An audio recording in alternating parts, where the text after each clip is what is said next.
पुरुषार्थ निर्भर है। यह तो केवल कृपा का ही, आश्रय का ही, कृपा का ही निर्भर है। तो भगवान की कृपा से ही सत्संग की प्राप्ति होती है, और बिनु हरि कृपा मिल ही नहीं संता। तो भगवान की कृपा के बिना संत भी नहीं मिलते हैं। तो इसी प्रकार से आज का जो ये सत्र है, विशेष रूप से हमारे श्री संप्रदाय में श्री रामानंदाचार्य भगवान का जो संप्रदाय के रूप में श्री संप्रदाय, जिसमें हमारे अग्रदेवाचार्य जी के ग्रंथ में श्लोक आती है, परव्योम स्थितो रामः पुंडरीकाय तीक्ष्णः सेवया परया जुष्टम जानके तारकम विदो। अर्थात श्री श्री जी, जानकी जी को स्वयं राम जी ने तारक मंत्र प्रदान किया, और वह श्री राम षडक्षर तारक मंत्र राज श्री जानकी जी ने कृपा करके हनुमान जी को दिया, हनुमान जी ने ब्रह्मा जी को दिया, ब्रह्मा जी ने वशिष्ठ जी को दिया, वशिष्ठ जी ने पराशर जी को दिया, पराशर जी ने व्यास जी को दिया, व्यास जी ने सुखदेव जी को दिया, और सुखदेव जी ने श्री बोधायनाचार्य श्री पुरुषोत्तमाचार्य जी को दिया। और उसी क्रम में जगत गुरु स्वामी श्री रामानंदाचार्य भगवान को यह मंत्र प्राप्त हुआ, और उसके पश्चात गुरु परंपरा से हम सबको यह मंत्र प्राप्त है। तो यह जो संप्रदाय श्री संप्रदाय है, श्री रामानंद संप्रदाय है, इनकी आचार्य स्वयं श्री जानकी जी। तो यह संप्रदाय जानकी जी से प्रारंभ है, जानकी जी ही इनकी आचार्य हैं। ऐसा परम विशेष संप्रदाय में अब ये श्री रामानंद संप्रदाय के नाम से इसीलिए विख्यात है क्योंकि एक समय ऐसी स्थिति थी जब भगवान शेषावतार श्री लक्ष्मण जी महाराज श्री रामानुजाचार्य जी के रूप में प्रकट हुए। चूंकि वह संप्रदाय में विशेष पूजन पद्धति आदि का विचार करते हुए थोड़ा कलिष्टता होने के कारण आम लोगों को लाभ नहीं मिल पा रहा था। तो स्वयं भगवान श्री रामचंद्र भगवान श्री रामानंदा स्वयं राम प्रादुर्भूतो महीतले, भगवान राम ही स्वयं श्री रामानंदाचार्य जी के रूप में महीतले इस पृथ्वी पर प्रकट हुए।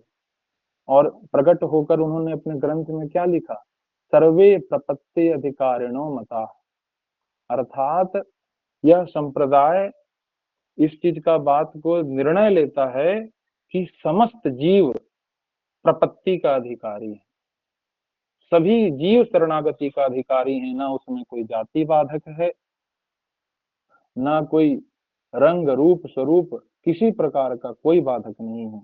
जो भी व्यक्ति भगवान का भजन करता है वह भगवान के शरणागति का अधिकारी है।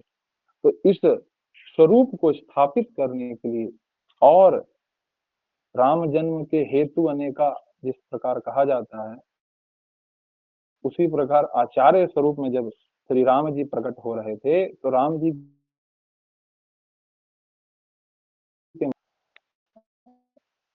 जब त्रेता युग में जन्म लिए थे, प्रकट हुए थे, तब उसमें भरत जी की जो रहनी है, जो प्रेमाचार्य भरत जी के जो रहनी था, उसको भगवान अत्यंत प्रेम करते हैं, इसलिए उनके मन में हमेशा रहती थी कि भरत जी की रहनी से कभी हम रहें। तो स्वयं राम जी भरत जी के रहनी से रहने के लिए यतिराज के रूप में श्री रामानंदाचार्य भगवान के रूप में प्रकट हुए। और अब लक्ष्मण जी भी आए, राम जी तो स्वयं ही आ गए भरत जी के रूप में, और बचे कौन, शत्रुघ्न जी। तो शत्रुघ्न जी भी भगवान श्री रामानंदाचार्य जी के नाती चेला के रूप में श्री अयोहारी जी महाराज के रूप में आए। तो इस प्रकार से राम लक्ष्मण भरत शत्रुघ्न ये सभी कोई इस संप्रदाय और भगवत भक्ति प्रदान करने के लिए स्वयं इस पृथ्वी पर प्रकट हुए। अब जब भगवान ही प्रकट हो रहे हैं तो भगवान के भक्त क्यों पीछे रहेंगे। तो श्री जगत गुरु श्री रामानंदाचार्य भगवान के जो प्रधान द्वादश शिष्य हुए हैं, जो श्लोक है स्वयंवह नारद शंभु कुमारः कपिलो मनु। तो स्वयंभू अर्थात श्री ब्रह्मा जी महाराज, श्री ब्रह्मा जी महाराज के अंशावतार के रूप में स्वामी श्री अनंतानंदाचार्य जी भगवान प्रकट हुए, जिनका चरित्र आज हम आप सब प्रारंभ कर रहे हैं।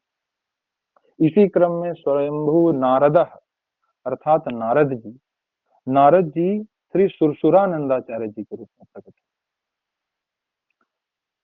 शंकर स्वयंभू नारद शंभु, तो शंभु अर्थात शंकर जी श्री सुखानंदाचार्य जी के रूप में प्रकट हुए। सनकादि ऋषियां, जो ऋषि थे सनक आदि ऋषि श्री नरहरियानंद जी के रूप में प्रकट हुए। कपिल जी महाराज श्री योगानंदाचार्य जी के रूप में प्रकट हुए। श्री मनु जी महाराज श्री पीपा जी के रूप में प्रकट हुए। श्री प्रहलाद जी श्री कबीरदास जी के रूप में प्रकट हुए। श्री जनक जी महाराज श्री भावानंदाचार्य जी के रूप में प्रकट हुए। श्री भीष्म जी श्री सेन जी के रूप में प्रकट हुए। श्री बलि जी धन्ना जाट जी के रूप में प्रकट हुए। और स्वयं श्री सुखदेव जी महाराज श्री गालवानंदाचार्य जी के रूप में प्रकट हुए। और श्री धर्मराज यमराज जी श्री रैदास जी के रूप में प्रकट हुए। तो श्री रामानंद संप्रदाय का यही वैशिष्ट्य है कि यहाँ सभी जाति के सभी प्रकार के लोग भगवान के द्वादश शिष्य के रूप में ही प्रामाणिक रूप से प्रकट हुए हैं। यह संप्रदाय की विशेष महिमा है। इसके अनंतर जब हम विशेष रूप से जो चर्चा करने का जो आज के सत्संग का विषय है स्वामी श्री अनंतानंदाचार्य जी भगवान का, उसमें हम प्रवेश करेंगे। तो श्री अनंतानंदाचार्य जी भगवान श्री रामानंदाचार्य भगवान के प्रथम शिष्य थे। और यह जो भगवान के श्री ब्रह्मा जी के अंशावतार थे। अगस्त संहिता में ऐसा वर्णन आता है, आयुष्मन कृतिका युक्त पूर्णिमायाम धनेशनो स्वयंभू कार्तिका साध्या अनंतानंदो भविष्यति। अर्थात श्री अनंतानंद जी महाराज श्री ब्रह्मा जी के अंशावतार कार्तिक मास की पूर्णिमा तिथि और जिसमें भी कृतिका नक्षत्र धन लग्न शनिवार के दिन प्रकट हुए। और किसी भगवान के जो भक्त होते हैं उनका प्रकट होने का हेतु ही हमेशा कल्याणार्थ होता है। भगवान के जो भक्त हैं वो हमेशा किसी न किसी हेतु से प्रकट होते हैं और हम समस्त जीवों को अपने चरित्र के माध्यम से किस प्रकार कल्याण का साधन स्पष्ट हो सकता है यह प्रमाणित करते हैं।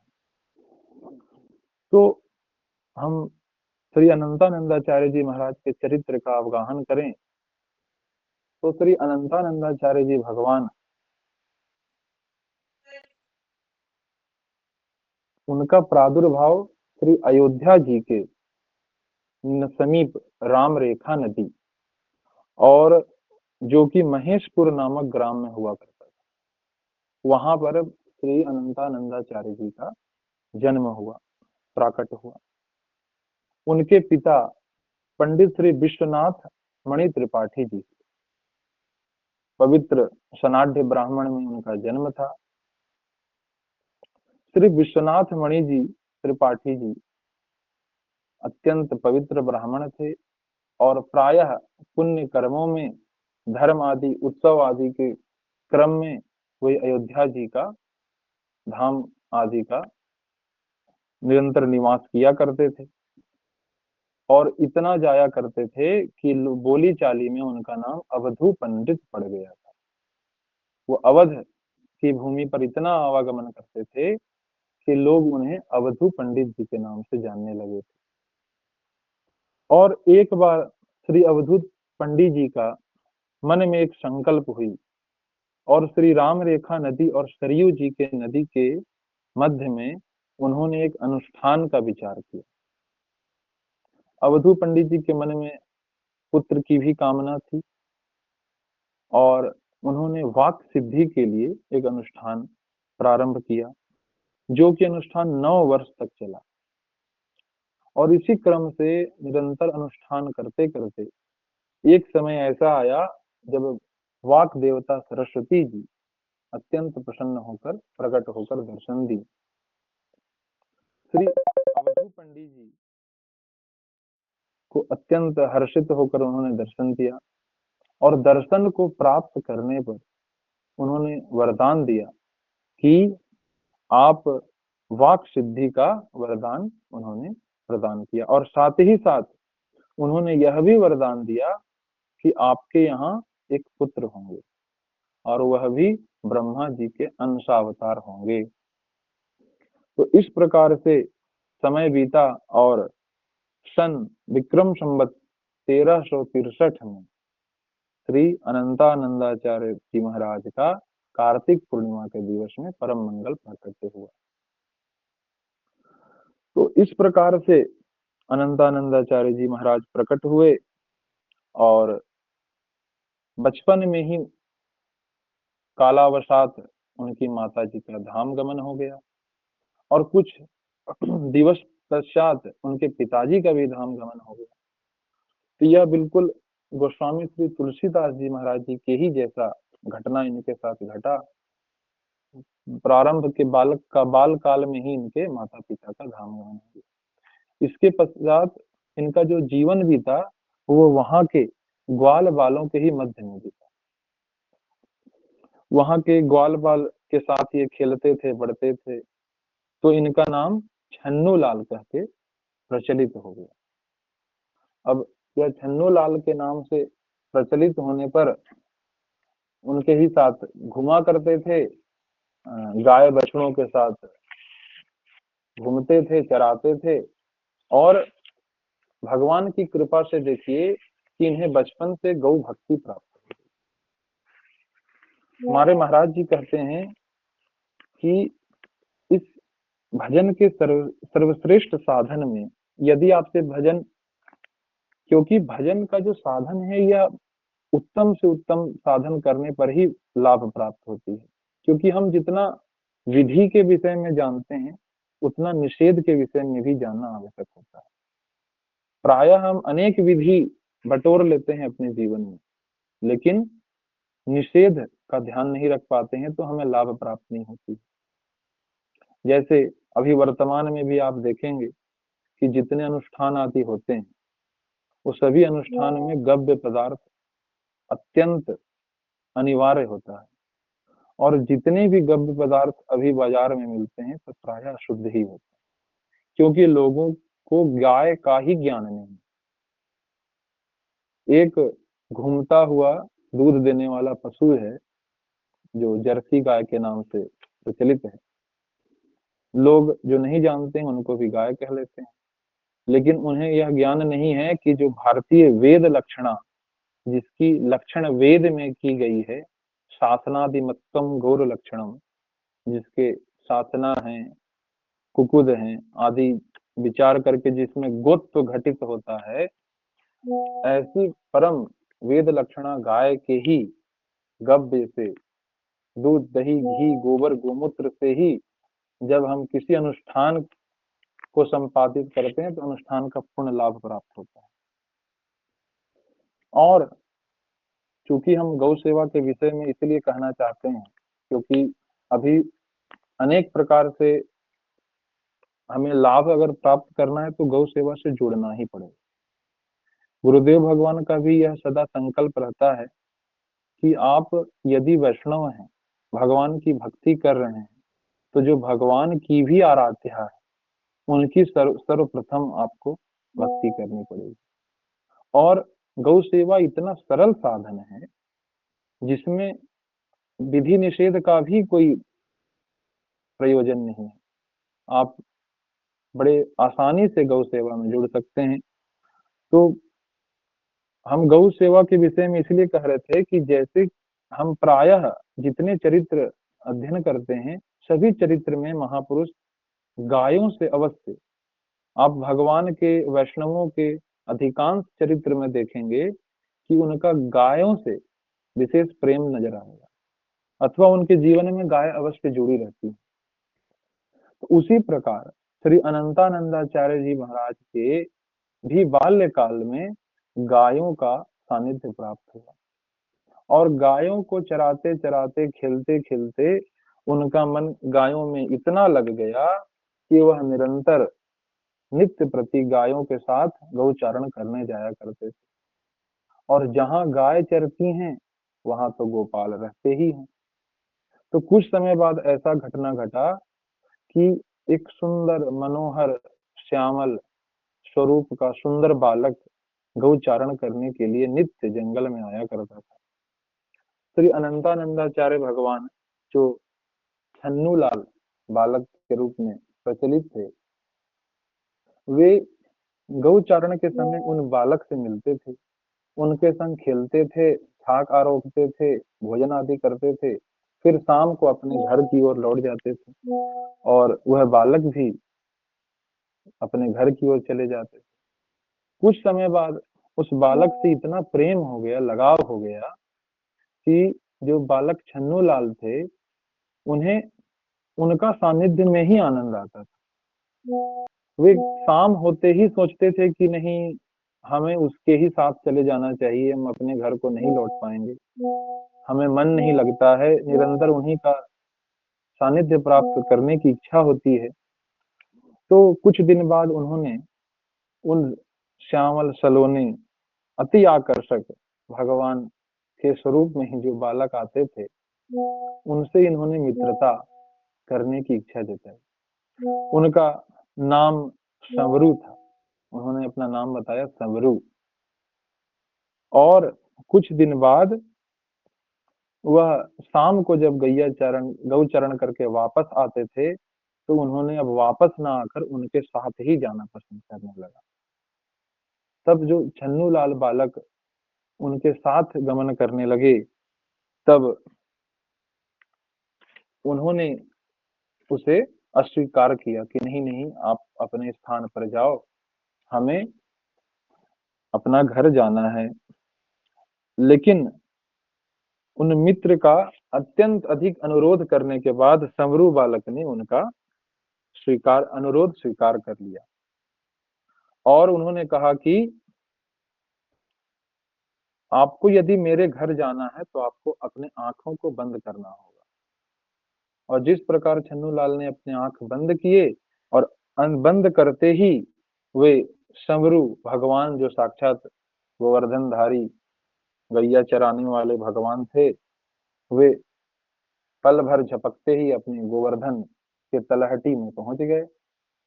और इस प्रकार से छन्नूलाल भगवान के साथ ही बचपन बाल्यकाल से ही गायों के मध्य से ही स्वतः कृपा प्राप्त करके भगवान के साथ गोचरण करते। तो जिस प्रकार से भगवान के साथ गोचरण करते करते उनका मन इतना लग गया कि साक्षात गोवर्धन धारी के ही साथ उन्होंने गौचरण करने लगा। अब गौचरण करते करते करते करते उनका मन इतना अधिक लग गया उनमें कि वह उनसे थोड़ा सा भी वियोग का स्थिति प्रदान होता था तो वो मूर्छित हो जाते, क्योंकि वो तो भगवान थे, संवरू के स्वरूप में आए तो वो भगवान थे। और भगवान का सानिध्य किसी को एक बार प्राप्त हो जाता है तो उसका वियोग अत्यंत दुखदायी होता है। जिस प्रकार से गोपियों का स्थिति होती है, हुई भागवत जी में भी हम दिखा करते हैं, उसी प्रकार छन्नू लाल का भी स्थिति होने लगा। अब ये निरंतर उनका सानिध्य प्राप्त करने का इच्छा रखते थे। एक समय ऐसी स्थिति आई कि उनको वियोग रहना जाना पड़ा और वह वियोग सहन नहीं होने के कारण मूर्छित होकर बेहोश हो गए। और उसी समय यहाँ पर वर्णन है कि भगवान के संकेत से ललिता विशाखा आदि सखिया ने उनको उठाया और विविध प्रकार के दिव्य लीलाओं का दर्शन कराए। और इस दर्शन कराने के ही समय में एक लीला का स्मरण हुआ। चूंकि जो अनंतानंदाचार्य भगवान थे वो श्री ब्रह्मा जी के अंश अवतार थे। और जब दिव्य लीला का उन्हें दर्शन कराए श्री ललिता विशाखा सखियों द्वारा कराया गया, तब उन्हें भगवान कृष्ण जी के समय की वह लीला स्मरण हुई जब वत्स हरण लीला श्री ब्रह्मा जी के द्वारा कर लिया गया था। अब वत्स हरण लीला का सूक्ष्म रूप से हम चर्चा कर लें।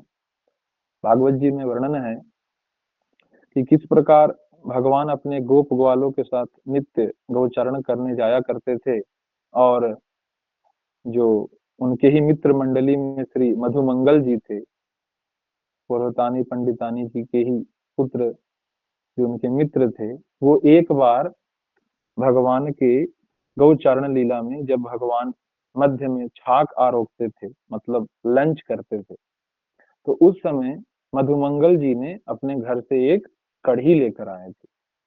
अब वो कढ़ी खट्टी हो गई थी, तो वो नहीं चाहे कि हम भगवान को खट्टी कढ़ी प्रदान करें, तो उन्होंने क्या किया, सारा का सारा उन्होंने स्वयं आरोग लिया।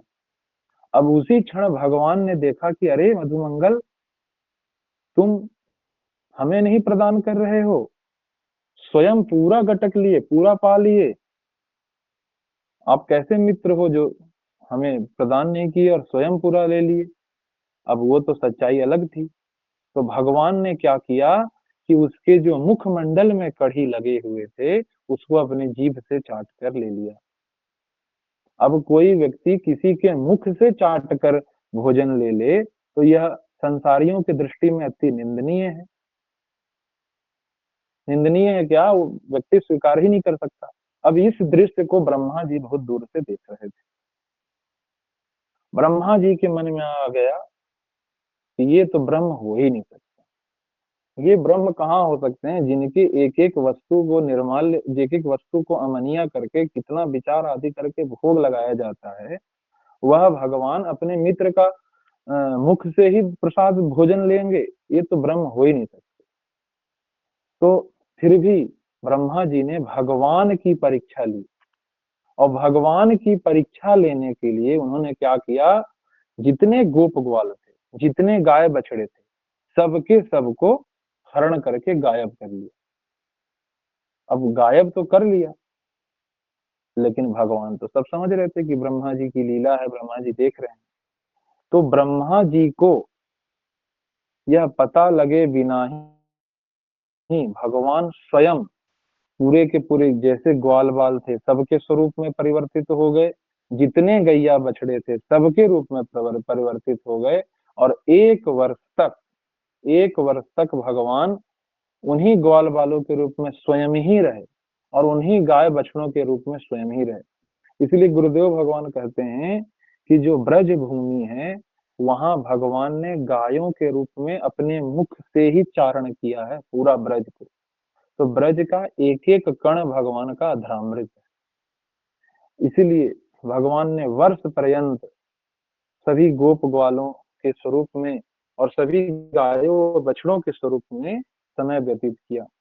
अब भगवान ब्रह्म देखे कि ब्रह्मा जी हमारी परीक्षा ले रहे हैं, अब ब्रह्मा जी का हिसाब लगाया जाए। तो क्या हुआ, भगवान ब्रह्मलोक में ब्रह्मा जी के स्वरूप में भी विराजमान है, और ब्रह्मा जी के स्वरूप में विराजमान होकर वहां के द्वारपालों को कहा कि यदि मेरे जैसा दिखने वाला कोई व्यक्ति आएगा तो द्वार पर ही रोक देना। एक झूठा नकली ब्रह्मा घूम रहा है, उसे द्वार पर ही रोक देना। तो जब जो वास्तविक ब्रह्मा जी थे उस समय पद पर, वो जब अपने ही ब्रह्मलोक में प्रवेश की इच्छा किए तो उनके द्वारपाल रोक दिए। अब ब्रह्मा जी कहें कि भैया हमारा लोक है, तुम हमें ही रोक रहे हो, ऐसा कैसे संभव हो सकता है। द्वारपालों ने कहा नहीं, ब्रह्मा जी तो बैठे हैं अपने स्थान पर, आप कौन हो। तो ब्रह्मा जी के मन में एकाएक विचार आया कि यह कहीं ना कहीं हरि की ही लीला है, भगवान कृष्ण की ही लीला है। और उधर ब्रज में पुनः जाकर ब्रह्मा जी ने देखा तो सब स्वतः ग्वाल बाल वैसे ही हैं, ठाकुर जी लीला कर रहे हैं, गाय वत्स सब वैसे ही चल रहे हैं। तब ये चीज को देखकर ब्रह्मा जी ने विचार किया कि यह हमसे बहुत बड़ा अपराध हो गया है, यह इतना बड़ा अपराध हो गया है कि हमने गायों का हरण कर लिया और हमारा लोक भी हमारे हाथ में नहीं रहा। और फिर भागवत जी में ब्रह्मा जी की खूब सुंदर स्तुति भी है, जिसमें कई श्लोकों में ब्रह्मा जी ने भगवान की स्तुति की है। परंतु ब्रह्मा जी की स्तुति को भगवान बिल्कुल ध्यान नहीं दिए। यह इस बात को प्रमाणित करता है कि ब्रह्म भगवान भगवत अपराध तो सह लेते हैं, परंतु भागवत अपराध, भक्त अपराध बिल्कुल नहीं सहन करते। भगवान, हम कई स्थानों पर देखेंगे जब भगवान दुर्वासा महर्षि जैसे ऋषि को भी श्री अम्बरीश जी के अम्बरीश जी का परीक्षा लेने पर और एक सूक्ष्म अपराध बनने पर जब भगवान दुर्वासा ऋषि के पीछे अपना सुदर्शन छोड़ दिया, तो हम जीव फिर किस कोटि के। इसलिए सदैव भजन भजन करने वाले, साधन करने वाले जीव को भगवत अपराध और भागवत अपराध से बच कर ही भजन करना चाहिए। तो यह ब्रह्मा जी ने जो वत्स हरण लीला किया था, इस लीला का प्रायश्चित करने के लिए ही श्री नाभा गोस्वामी जी महाराज प्रकट हुए। वे भी एक स्वरूप में ब्रह्मा जी के ही अवतार माने जाते हैं, जिन्होंने श्री भक्तमाल समस्त भक्तों के गुण गाकर भगवान को रिझा कर प्रायश्चित किया। एक तरह से देखा जाए, महाराज जी बताते हैं कि ब्रह्मा जी ही श्री नाभा गोस्वामी जी के रूप में प्रकट हुए और भक्तमाल रूपी ग्रंथ का निर्माण करके अपना उस भूल की क्षमा मांगे। और जब श्री अनंतानंदाचार्य जी महाराज जी के स्वरूप में देखा जाता है, तो उसी लीला का जब उन्हें स्मरण हुआ, तब यह प्रसंग स्मरण होते ही वे मूर्छित होकर बेहोश हो गए। और जब नेत्र खुली तो अपने घर के पास वे जंगल में मिले। उधर उसी गांव में पंडित श्याम किशोर नाम के एक विद्वान होते। भगवत भक्त ब्राह्मण ध्यान अवस्था में विराज रहे थे। उसी समय भगवान ने उन्हें आज्ञा दी कि वन में मेरे मित्र संवरू के वियोग में श्री ब्रह्मा जी के ही अंश से उत्पन्न छन्नू नाम का बालक पड़ा हुआ है, उसे घर में लाकर पुत्रवत उसका पालन पोषण करो। तो यह उसी गांव में विराज रहे श्री श्याम किशोर जी, एक विद्वान पंडित थे। उनको भगवान ने उपदेश दिया कि इस छन्नू नाम के बालक का आप पालन पोषण करो, उसे खूब पढ़ाओ लिखाओ। पंडित श्याम किशोर जी भगवान के संकेतानुसार उस बालक को दुलार करके अपने यहाँ ले आए और उन्होंने अपने मित्र से मिलवाने का आश्वासन दिया। उन दिनों यवनों का बड़ा प्रबल अत्याचार हो रहा था। पंडित श्याम किशोर जी उनके उपद्रवों से अब घर छोड़कर काशीपुरी चले गए। उनके सनातन उनका कोई संतान नहीं था, इसलिए वे उन यवनों के अत्याचार से बचते बचाते काशीपुरी चले गए और उनका बालक संतान न होने के कारण उन्होंने अपना संपूर्ण वात्सल्य उस बालक छन्नू को प्रदान किया। इस प्रकार से जो विद्वान ब्राह्मण श्याम किशोर जी थे, उनके ऊपर यह बालक छन्नू लाल का पालन पोषण और विद्या अध्ययन का कार्य सौंप दिया गया। इसके पश्चात आगे की जो प्रसंग है उसको हम चाहेंगे कि अगले सत्र में किया जाए। इसके बाद किस तरह से छन्नू लाल नामक ब्राह्मण, जो बाद में चलकर श्री अनंतानंदाचार्य जी के रूप में समस्त लोक में प्रकाशित हुए, एक विशेष ब्राह्मण बने और किस प्रकार उन्हें श्री रामानंदाचार्य भगवान की शिष्यता प्राप्त हुई, इन सारे प्रसंगों को हम कल के सत्र में पूर्ण करेंगे। बोलिए श्री सीता रामचंद्र भगवान की जय। जय। अब श्री सीताराम। आप सभी का धन्यवाद। किसी प्रभात भैया का बहुत बहुत धन्यवाद, जो आज सभी वैष्णवों पे खूब कृपा करी और बड़े उत्तम ढंग से और मतलब सरल भाषा में, मतलब हम जैसे बेबुद्धि के आदमी को बढ़िया समझ में आ गया, तो हमें लगता है और सबको बहुत अच्छे से समझ में आया होगा। ये खूब कृपा। और आप सभी से निवेदन है, कल भी सत्र है तो आप भी मतलब समय से आइएगा। आर्यन भैया आप कुछ कह रहे हैं तो कहिए।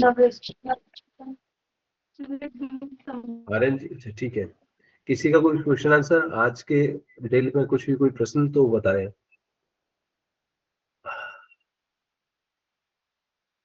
चलिए, लगभग किसी का कोई है नहीं, क्योंकि भैया ने प्रस्तुति ऐसा ही किया कि किसी को कोई प्रश्न हो ही नहीं सकता।